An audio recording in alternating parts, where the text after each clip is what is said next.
안녕하세요. 평강심리교회 바르르 학당입니다. 자, 이번 학기에는 이단아 놀자로 이단에 대해서 공부하고 있고요. 오늘은 3과 이단은 비유로 시작한다. 시작해 보도록 하겠습니다. 자, 지금 우리가 뭘 공부하고 있냐면 이단에 대해서 공부하고 있는데 전체 7과에 걸쳐서 공부를 하고 있죠. 우리가 첫째 주에 이단은 무엇인가에 대해서 얘기했고요. 둘째 주에 이단이 들어오는 길에 대해서 얘기했습니다. 이때 이단이 사용하는 이단의 기둥, 이단의 DNA를 말했고 거기서 이제 우리가 이단은 비유로 시작한다. 오늘 공부할 3과 내용이죠. 그리고 다음 주에 이단은 14만 4천에 집착한다. 5과 이단은 마지막 시간을 정한다. 종말의 때를 정해주죠. 그리고 6과 이단에는 거짓 포도나무가 있다. 그리고 7과에 가서는 전체의 결론인데요. 11제자 교회와 가라지들. 이단은 결국 어떻게 될 것이고 교회는 이들을 어떻게 대해야 될 것인가. 이 얘기를 하게 될 것입니다. 자, 오늘은 이단은 비유로 시작한다. 자, 이단이 이단 짓을 시작하려면 뭔가로 이제 시작을 해야 되는데요. 먼저 이단의 특징은 뭐죠? 거짓 선지자들이죠. 그리고 예수님이 이 거짓 선지자에 대해서 가르쳐 주시면서 뭐라고 하셨냐면 이 거짓 선지자들은 양의 옷을 입은 일이다라고 설명을 해주셨죠. 그래서 우리가 이단을 보려면 이단들은 뭐가 필요하다? 양의 옷이 필요해요. 그런데 이 창세기의 처음에 인간이 사탄의 유혹을 받을 때를 대비해 보면 이 양의 옷과 일이 이것이 이제 이단이 가지고 오는 거죠. 거기에 그것을 듣는 사람들, 속은 사람들, 그 사람들은 또 뭐를 갖고 있어요? 죄된 욕구를 갖고 있죠. 그러니까 우리가 이단이 이단짓을 시작하려면 세 가지가 필요한데요. 그것이 무엇이다? 첫 번째, 양의 옷으로 쓸 수 있는 말씀이 필요하고요. 그리고 그 말씀에 일이 거짓 가르침을 집어넣을 수 있어야 하고요. 이렇게 자기들이 준비한 1번과 2번만 필요한 게 아니라 그것을 듣는 그러니까 속아 넘어가는 사람들, 그 사람들이 가지고 있는 교만을 불러내야 되거든요. 그래서 이단이 이단짓을 시작하려면 무엇이 필요한가? 1, 2, 3. 말씀이 필요합니다. 양의 옷으로 써야 되죠. 그리고 그 말씀에는 자기 이리의 모습을 숨기고 들어갈 수 있는 거짓 가르침을 집어넣어야 되고요. 그리고 이 거짓 가르침이 듣는 인간의 교만을 불러와야 돼요. 이 세 가지로 여러분 주의해서 보시면 될 것입니다. 오늘은 이렇게 이 사람들이 어떤 말씀을 사용하는지, 그리고 그 말씀에 어떻게 거짓 가르침을 가지고 들어오는지, 그리고 이 거짓 가르침이 인간의 죄된 욕구, 인간의 교만을 어떻게 불러내는지 이렇게 볼 것이고 왜 비유를 사용하는지를 보면 더 내용을 알 수가 있습니다. 자, 첫 번째, 이단은 양의 옷이 필요하죠. 그냥 갈 수가 없기 때문에요. 그래도 제가 처음에 말씀드린 것처럼 양의 옷으로 이들이 많이 사용한 게 첫 번째 이적이었어요. 그래서 예수님을 시험할 때 이들이 돌을 떡으로 만들어 봐라 이렇게 했었죠. 그것이 안 되니까 두 번째는 뭘 사용했어요? 말씀을 이용했죠. 하나님의 말씀에 보면 이러한다니까 네가 뛰어내려 봐라 이렇게. 그래서 제가 지난주에도 말씀드렸지만 이단은 말씀을 주로 이용합니다. 왜? 이적은 쉽게 이용하지가 않아요. 자기들이 만들어낼 수가 없기 때문에. 그런데 말씀은 있는 것이기 때문에 가져다 쓰이니까 말씀을 더 많이 이용한다고 볼 수 있습니다. 자, 그러면 우리가 이 사람들이 이용하는 말씀이 어떤 것인지를 봐야 되는데 성경에 나오는 말씀의 유형들이 있죠. 첫 번째, 역사적인 일들, 일어난 일들이에요. 어떤 일이 일어났고 예수님이 어떻게 하셨고 하나님이 어떻게 하셨고 모세가 어떻게 했고 이렇게 일어난 일들은 그 일어난 일들의 앞뒤 전후로 봐서 교훈이 무엇인지를 알게 되고 또 하나 노래가 있죠. 시편 같은 감정을 전달하는 은혜를 받은 사람들이 감정을 전달하거나 하나님을 찬양할 때 쓰는 노래 이런 말씀의 유형이 있고 또 하나 율법이 있습니다. 가르친 부분이죠. 이리 하라 하고 가르치시는 부분 우리가 이것은 받고 그대로 삶에 적용하면 되는 것들이고 그 다음에 이제 또 하나 있는 것이 예언이죠. 선지자의 경고예요. 미래의 일이라기보다는 하나님이 어떻게 하시겠다라는 경고에 가깝습니다. 우리가 흔히 사회에서 사용하는 예언과는 조금 의미가 다릅니다. 자, 이 선지자의 경고 같은 말씀들이 있어요. 그래서 우리가 어떻게 우리를 바꾸면 되는가 이렇게 아, 교훈이 되는 말씀의 유형이 있고요. 그 다음에 이제 예수님이 많이 사용하신 비유가 있죠. 비유는 하늘의 것을 땅의 것으로 설명하는 거예요. 그러니까 하늘의 것은 땅에 있는 인간들이 쉽게 이해하지 못하기 때문에 쉽게 이해할 수 있도록 땅의 것으로 설명하시는 거예요. 그래서 우리가 포도나무 비유 같은 거 보면 나는 포도나무요, 아버지는 농부라. 그러면은 예수님은 포도나무, 그리고 그 포도나무를 가꾸시는 분은 하나님. 이렇게 그러면 우리가 얼른 이해할 수 있죠. 그리고 우리는 뭐예요? 그 포도나무에 있는 가지. 그래서 하늘에서 보여주는 어떤 원리 같은 것을 땅의 것으로 쉽게 설명했고, 당시에 포도나무를 기르던 사람들은 이 비유를 듣고 하늘은 어떻구나를 쉽게 이해할 수 있는 거죠. 이걸 비유라고 합니다. 그 다음에 계시가 있죠. 앞으로 일어날 일들을 또 하나님이 하실 일들을 보여주시는 거예요. 미래에 일어날 일들이기 때문에 상징적 언어를 사용했어요. 상징적 언어라는 것은 이런 거예요. 12이라고 말하면 그냥 문자적 의미로는 숫자 12를 말하지만 상징적 의미로는 모든 사람을 말하죠. 이런 걸 우리가 상징적 언어라고 사용합니다. 자, 이런 성경에 여러 말씀의 유형이 있는데 이 중에서 이단이 양의 옷으로 사용하는 말씀의 유형은 주로 어떤 것이 있냐면 비유와 계시가 있습니다. 그래서 여러분들 이단들 만나면 제일 먼저 비유로 시작하고 그 다음에 어디로 넘어가요? 계시로 넘어가서 계시에 집중하죠. 이 두 가지에 집중하는 경향을 보여요. 그래서 오늘은 특별히 이 비유에 대해서 말씀드릴 거고 다음 주부터 이어지는 이단의 특징에서는 이제 계시로 넘어가게 될 것입니다. 자, 이단은 비유로 시작하는데, 자, 비유란 무엇이죠? 아까 설명드린 것처럼 하늘의 것을 땅으로 설명하는 것이에요. 그래서 보통 A는 B이다 이렇게 말씀해 주시죠. 아까 제가 포도나무 비유를 말씀드린 것처럼 예수님은 포도나무, 우리는 가지, 하나님은 농부. 그러면 어떤 역할을 하시고 어떻게 은혜를 베푸시는 거나 이걸 쉽게 알 수 있죠. A는 B이다.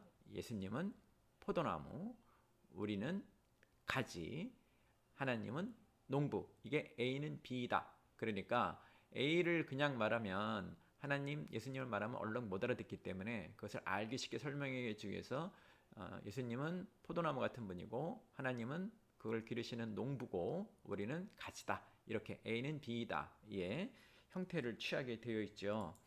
이 당시 율법에 찌든 이들에게 그러니까 항상 무엇을 해야 되냐 하지 말아야 되느냐 이런 것만 생각하고 있는 사람들에게 하늘나라를 알기 쉽게 설명하기 위해서 비유를 사용한 것이죠. 율법은 되게 어렵습니다. 율법 학자들, 율법사들이 만들고 여러 가지 얘기를 첨가하기 때문에 그러니까 얼른 사람들이 하늘의 원리, 하늘의 이치를 못 알아들으니까 성경에서 뭐를 비유를 사용해서 알기 쉽게 설명하기 위해서 사용하는 것이고 그 다음에 비유의 특징은 만든 이야기죠. 역사적 사실이 아니라 어떤 교훈을 주기 위해서 지어낸 이야기예요. 가짜라는 얘기가 아니라 알기 쉽게. 그래서 예를 들면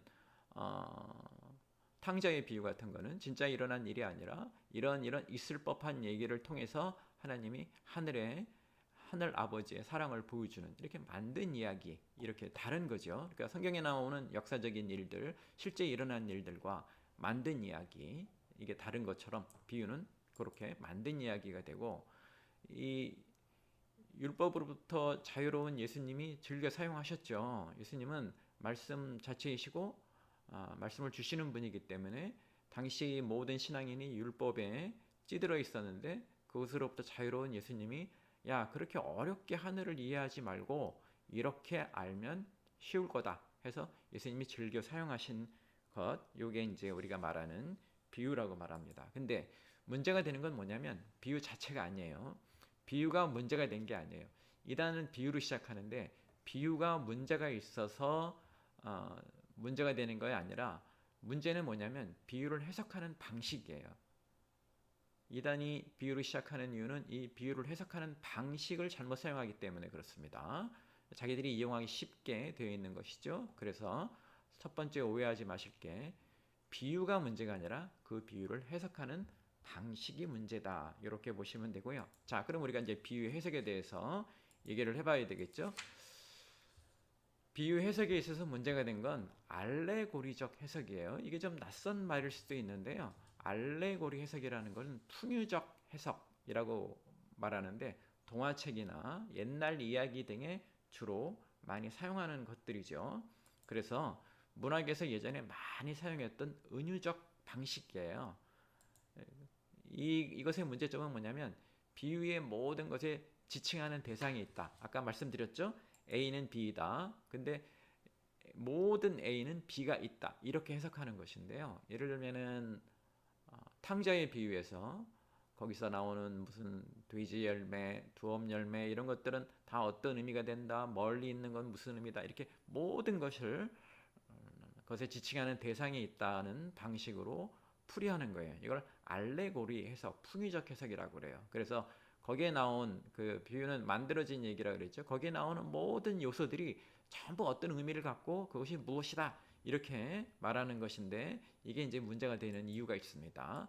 자, 예를 하나 들어드릴게요. 선한 사마리아인의 비유를 한번 보도록 하겠습니다. 이게 옛날에는 어떻게 해석했냐면 어거스틴이라고 하시는 분의 알레고리적 해석을 한번 볼 거예요. 이 어거스틴은 누구냐면 초기 기독교 교부죠. 이분은 354년에 태어났습니다. 자, 그러니까 왕성하게 활동했던 시기를 3, 40년, 50년 더 한다고 쳐도 400년, 지금부터 거의 1600년 전. 그러니까 이런 비유를 이렇게 알레고리적으로 해석하는 건 이미 1600년 전부터 굉장히 성행했다. 이렇게 볼 수 있고요. 그 다음에 이 어거스틴이 교회 초기 기독교 교부로서 교회의 기초, 교회의 틀을 세운 분 중에 한 분이에요. 교회에서 이제 여러 기독교 교부가 있었죠. 어거스틴, 여러분이 또 다른 이름으로 들으려면 아우구스티누스, 이렇게 아우렐리 아우구스티누스라고 듣는데, 자, 이분이 선한 사마리아인의 비유를 어떻게 알레고리적으로 해석했는지 한번 보겠습니다. 어거스틴의 기본적인 해석은 이제 알레고리적 해석인데요. 비유의 모든 것에 지칭하는 대상이 있다는 생각을 하는 거죠. 아까 말씀드린 A는 B다에서 모든 A에 B가 있다. 그래서 보시면은 예루살렘에서 어떤 사람이 예루살렘에서 여리고로 내려가다가 그것을 예루살렘은 천국이고 여리고는 죄악의 도시이며 왜 내려가냐? 내려간다는 얘기는 타락이다. 올라가야지 왜 내려가냐? 이런 식의 설교 들어보셨죠? 그리고 거기 지나간 제사장과 레위인은 율법과 선지자를 말하기 때문에 율법과 선지자의 시대는 끝났다라는 말이고 또 그 강도 만난 자의 상처를 싸매 주잖아요. 상처를 싸매 준 것은 죄악을 억제하는 것이다. 이렇게 말하죠. 그리고 이제 그 사람을 여관에 데려다 주는데 여관은 교회를 말하고 그 여관 주인은 사도 바울을 말하며 나귀를 태워서 갔죠. 이 나귀는 성육신을 말하고 나귀에 네 발이 있는데 이 네 발은 사복음서를 말한다. 이렇게까지 해석을 했고요. 다음 날 들린 것은 부활 후에 다시 들린다는 것을 말하고 그리고 가서 다시 돌아오겠다. 이 말은 재림을 말한다. 이런 식으로 해석을 했습니다. 이것이 알레고리적 해석이에요. 자, 보이시죠? 그 예수님이 말씀해 주신 비유에 나타나는 모든 요소들에 예루살렘 여리고 내려가 제사장 레위인 상처 싸매 여관 주인 나귀 네 발 다음날 다시 돌아오겠다 이런 모든 것이 무엇인가를 의미한다 이렇게 다 집어넣은 것 이것을 우리가 알레고리적 해석이라고 말을 하는데요. 모든 AF가 있는 거죠. 자, 이것의 문제는 뭐였느냐? 첫 번째 과도한 해석이에요. 이렇게 해석을 하다 보면 이웃을 도우라는 의미를 잃어버려요. 원래 예수님이 이 말씀을 주신 이유는 그것이 어떤 상황이 됐든 그렇게 위험에 처한 사람을 도와줘야 된다라는 것이 기본 전제인데 이것이 예루살렘은 뭘 말하고 상처를 싸매는 걸 뭘 말하고 여관 주인은 누구고 여관은 뭘 말하며 이렇게 하다 보면 원래 예수님이 가르쳐 주려고 하셨던 것을 잃어버린다. 이 말은 원래 예수님이 비유를 주신 이유가 이상하게 돼버리죠. 비유를 왜 주셨다고요? 하늘을 바로 이해하기 어려우니까 쉽게 만들어 주신 건데 이렇게 모든 요소가 뭘 상징한다고 다 집어넣다 보면은 오히려 비유가 더 어렵게 만들어져요. 그래서 이걸 과도한 해석이다라고 하고 제일 큰 문제는 뭐냐면 사람의 생각이 들어간다는 얘기예요. 성경이 없어요. 아까 말씀드린 예루살렘이 뭐고 상처를 싸매는 게 뭐고 거기에 특별히 나귀는 뭘 말하며 나귀의 네 발은 사복음서다. 이건 성경에 없는 것을 말하고 있어요. 예수님이 주신 비유 중에 여러분 포도나무 비유를 보면 나는 포도나무 할 때 A는 B이다 해서 그 B가 성경에 있죠. 포도나무라는 게 비유가 있는데 지금 이 어거스틴의 비유에 보면 성경에 없는 말을 집어넣고 있어요. 성경에 없는 것을 말하기 시작했다. 그래서 이게 가장 큰 문제입니다. A는 B이다 해서 B가 성경에 없어요. 성경에 없는 걸 어거스틴이 집어넣은 거예요. 다른 말로 하면 말씀이 아니고 사람의 생각이다 이 말이에요. 그래서 이런 해석 이미 1600년 전부터 교회에 아주 만연했던 해석이에요. 대단히 많이 있었죠. 여러분 생각해 보세요. 1600년 전에 이미 이런 가르침을 줬었는데 그 위에 얼마나 많은 설교하시는 분들이 이런 것들을 다 집어넣겠어요. 어떤 분들은 지금도 집어넣고 있는데 넘치죠. 이런 비유 해석이. 근데 가장 중요한 건 뭐예요? 성경에 없는 것을 말했다는 거예요. A는 B다라고 해석하는 건 좋은데 이 B가 성경에 없어요. 그래서 하나님 말씀이 아니고 사람의 생각이다. 그래서 이 종교 개혁 이후에 사람의 생각을 걷어내기 시작했죠, 교회가. 왜? 종교 개혁은 뭘 세운 거예요? 오직 성경만이라는 원칙을 확립한 것이잖아요. 그래서 지금의 교회에서는 이렇게 초대교회 기독교 교부인 어거스틴이 가르쳤던 이러한 해석을 더 이상 가르치지 않아요. 왜? 성경에 없는 말씀을 집어넣기 때문이고 성경에 없는 말씀은 곧 사람의 생각이기 때문에 그래요.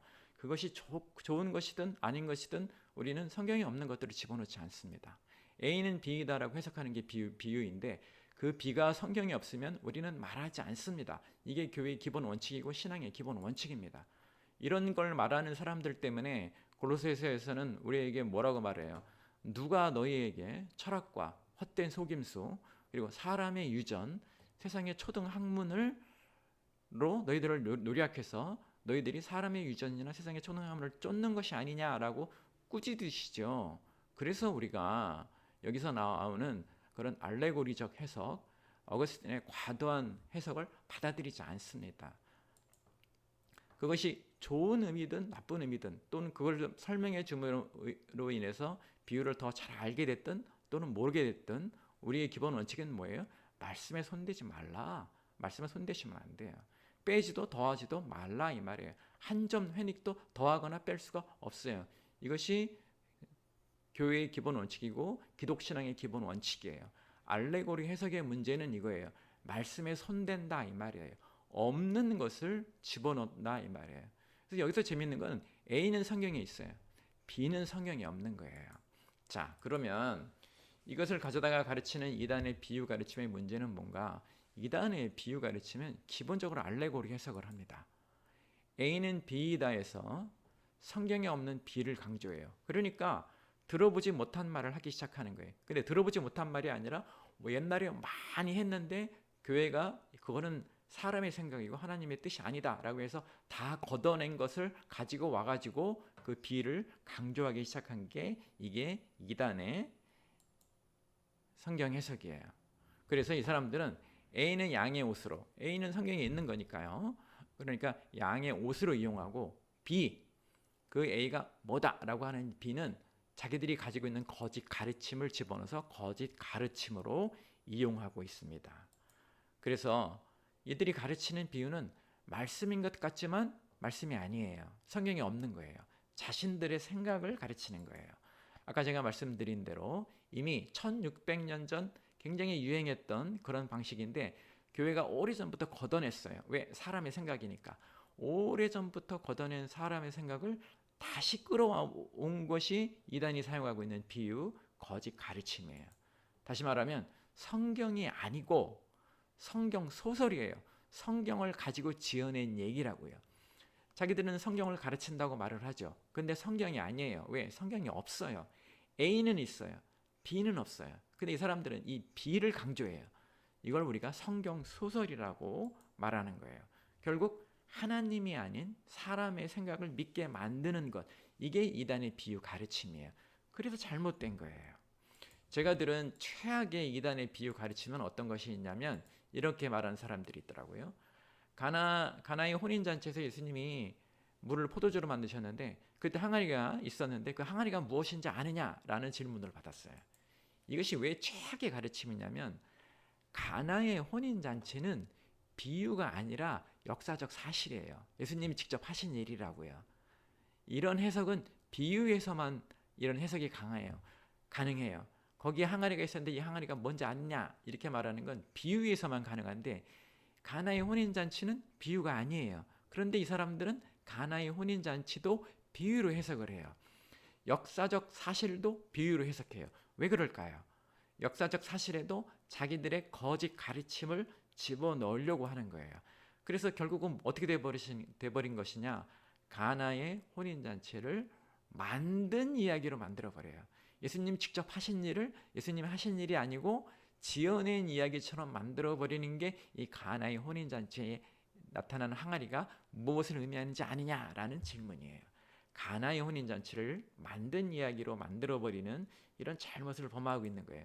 한마디로 말하면 뭐예요? 자기들 멋대로 성경에 손을 대기 시작한다 이 말이에요. 이 사람들은 비유도 이상하게 가르치는데 잘못된 가르침이죠. 왜? 자기 생각을 집어넣으니까. 하나님이 하시지 않은 말씀을 우리가 하지 말아야 합니다. 더 문제는 뭐냐? 역사적 사실, 비유가 아닌 역사적 사실도 비유로 해석해서 자기들 생각을 집어넣기 시작해요. 성경에 손을 댄다고요. 이 무서운 말이죠. 성경에 손을 댔다는 사실 자체가 굉장히 무서운 말이 됩니다. 자, 그러면 이단의 이런 비유 가르침에 반응하는 죄된 본성이 있어야 되잖아요. 그냥 이 사람들이 잘못 가르치고 있는데 왜 여기에 넘어가는 사람들이 생기는가? 우리 안에 있는 어떤 죄된 본성이 이들에게 반응하는 것인가? 잘 보셔야 돼요. 이단은 이렇게 비유를 이상하게 가르친 다음에 비유를 빌미로 뭐라고 말을 하는가? 성경의 비밀을 알고 있다고 말을 해요. 자, 비밀이라는 게 뭐예요? 다른 사람들은 모르는데 자기만 알고 있는 거잖아요. 이게 비밀이잖아요. 그죠? 네, 특별한 거죠. 근데 이것이 비밀인 이유는 뭐예요? 왜 이단의 비유 가르침에는 성경의 비밀이 있다고 말을 할까요? 비밀인 이유는요. 자기들만 알고 남은 모르는 게 비밀인데 왜 자기들만 안 들어요? 자기들만 알고 있어요? 자기가 만들었으니까요. 여러분 이거 잘 들으셔야 돼요. 이 사람들은 성경의 비밀을 알고 있다고 말합니다. 비밀은 뭐예요? 남들은 모르는데 자기는 아는 거예요. 왜 이 사람들만 비밀을 알고 있어요? 자기가 만들었으니까요. 성경에 있는 게 아니라 자기가 만들었어요. 그러니까 이게 비밀이고 자기들이 비밀을 알고 있다. 우리는 성경의 비밀을 알고 있다. 다른 말로 하면 뭐예요? 우리가 만들었다. 이 얘기예요. 이걸 잘 이해하셔야 돼요. 이 비밀이 있다는 말은 뭘 생각나게 하냐면 우리만 특별한 영적 지식이 있다는 교만을 생각나게 해요. 이건 초대교회부터 있었던 오래된 이단의 정체죠. 초대교회에 있었던 영지주의자들 뭐예요? 우리만 특별한 영적 지식이 있다 아니에요. 우리만 비밀을 알고 있다. 너희는 모른다. 나는 안다. 이거 아니에요. 다시 돌아가서 왜 비밀이에요? 자기가 만들었으니까요. 성경에 있는 게 아니라 자기가 만들었으니까 자기만 알고 있죠. 그래서 특별한 영적 지식이 있다는 교만을 가지고 있는 거예요. 성경에서는 이걸 뭐라고 말하냐면 귀가 가려운 사람들이 허탄한 이야기를 쫓는다고 말씀하셔요. 디모데후서에 나와요. 귀가 가려운 사람들이 뭐예요? 만족스럽지 못한 거예요. 귀가 가렵다는 거는 자기 안에 있는 그런 영적 교만이 있는데 그게 성경을 그냥 읽어서는 만족스럽지 못하고 누군가 와서 귀를 긁어줘야 되는데 그 사람들이 누구예요? 이단이에요. 이단이 와가지고 우리만 비밀을 알고 있다 해서 귀가 가려운 사람들에게 그렇게 비밀이 있는 것처럼 자기들이 지어낸 말로 가르치고 그 사람들이 결국 허탄한 이야기를 쫓게 하는데 그래서 우리가 이것을 뭐라고 하느냐 자기 안에 있는 죄된 교만이 이 사람들이 말하는 이 거짓 비밀에 반응을 하는 거예요. 이렇게 반응한다면 교만 스파이크로 마비가 돼요. 교만 스파이크가 뭐냐면 여러분 오후 시간에 아주 굉장히 단 음식을 먹으면 당이 확 올라와요. 그걸 우리가 혈당 스파이크라 그래요. 그러니까 막 기분도 좋아지고 의욕이 넘쳐요. 근데 금방 사그러들죠. 이걸 우리가 혈당 스파이크라고 하는데 그것하고 똑같아요. 그 전에 교회 생활하면서 잘 다스려봤던 교만이 이렇게 잘못된 비유 가르침에서 우리만 비밀을 알고 있고 내가 너에게 비밀을 알려줄게 라는 말에 확 반응하면서 교만 스파이크가 일어나가지고 사람을 마비시키는 거예요. 신앙을 마비시켜요. 마약하고 똑같아요. 마약을 한 번 한 사람들은 그 마약을 할 때 도파민 스파이크가 확 일어나가지고 그 쾌락을 느끼잖아요. 그래서 다음번에도 또 그 쾌락을 갖고 싶어서 마약에 손을 대는 것처럼 이 사람들은 안에 교만이 있는 사람들, 귀가 가려운 사람들이라고 성경에 말한다 그랬죠. 이 사람들은 이런 비밀이 있다라는 그 내용이 맞는지 안 맞는지, 이것이 성경에 있는지 없는지도 따져보지도 않고 왜 그렇게 설명하는지 근거를 대라 하는 말도 안 하고 비밀을 들었다라는 말 때문에 뭐가 생겨요? 자기 안에 교만 스파이크가 확 생기면서 영적으로 신앙적으로 마비가 돼요. 그래서 쫓아다니기 시작하는 거예요. 이게 이단에 넘어가는 이유예요. 자, 양의 옷은 뭐예요? 비유예요. 그 다음에 이 사람들이 말하는 이리는 어디예요? 예, 거기에 잘못된 가르침을 집어넣고 여기에 인간이 어떻게 반응해요? 교만 스파이크로 반응해요. 왜? 비밀을 들었다고 자기는 생각을 하는 거예요. 남들은 다 모르는데 나만 알게 됐다. 그래서 만나보면 내가 알려줄게. 이 비밀을 내가 알려줄게. 성경에 비밀이 있는 줄 알고 있어? 이렇게 덤벼들어요. 뭐가 된 거예요? 교만 스파이크가 나타난 거예요. 교만이 확 일어나가지고 그 사람을 사로잡아 버렸다. 이렇게. 자, 정리합니다. 이단은 왜 비유로 시작하는가? 비유는 예수님의 가르침이니까 이 사람들이 양의 옷을 쓰기 좋아요. 그러니까 일반적인 평범한 사람들을 꼬이기 좋다 이 말이에요. 아니 성경을 가르친다는데 뭐가 잘못이야? 이렇게 생각한다 이 말이에요. 그 다음에 이 비유는 자기 생각 넣기에 거짓 가르침 넣기에 좋아요. 왜? 잘못된 방식으로 해석을 하기 때문에 알레고리적으로 해석을 해가지고 아무거나 집어넣는 거예요. 제일 중요한 건 뭐예요? A는 B다. 이게 비유인데 하늘의 것이 땅의 것으로 이렇게 설명된다. 이건데 자 A도 그렇고 B도 그렇고 성경에 있어야 돼요. 그런데 이 사람들은 성경에 있는 A를 가져다가 성경에 없는 B, 자기 가르침을 가르치기 시작해요. 항상 이 항아리는 뭘 말한다 그러면 그것이 성경에 어디 있냐고 물어보셔야 돼요. 항아리는 성경에 있어요. 근데 항아리가 뭘 의미한다 할 때 그 무엇은 성경에 없는 거예요. 자기 생각이라고요. 자기 생각을 집어넣은 거예요. 아니 여태까지 신앙생활 잘하다가 왜 갑자기 사람의 생각을 따라다녀? 흰밥 먹고 뭔 헛된 일을 하는 거예요. 자기 생각 넣기 좋기 때문에 이 사람들은 이단들은 비유로 시작을 해요. 그 다음에 우리만 아는 비밀이라고 되니까 신앙적 교만 스파이크를 확 불러일으켜요. 지 교만의 지가 넘어가는 거예요. 이 사람들을 뭐라 그랬어요? 귀가 가려운 사람들이라 그랬죠. 네, 사도 바울의 가르침에 의하면 교회 내에 귀가 가려운 사람들이 있어요. 살살살 긁어주면 넘어가는 사람들, 교만한 사람들, 그런 사람들이 쉽게 넘어온다 이 말이에요. 그래서 이단은 비유로 시작을 해요. 그리고 비유만 가르쳐요. 가보세요. 거의 대부분이 비유만 말하고 있고요. 제가 지난주에도 말씀드렸는데 이 사람들의 그 학습 그 일정을 봤더니 전부 다 비유예요. 이게 뭘 말하는 거예요? 내가 너희들을 속일게 이렇게 말하는 거하고 똑같은 거예요. 내가 성경이 아니라 사람의 생각을 가르쳐 줄게 이렇게 말하는 거하고 똑같은 거예요. 그리고 한번 이단 비유 가르침에 넘어오면 이단이 생각할 때 야 우리 비유 가르침 이 사람이 넘어오면 이제 이단은 아무 말이나 할 수 있게 돼요. 왜?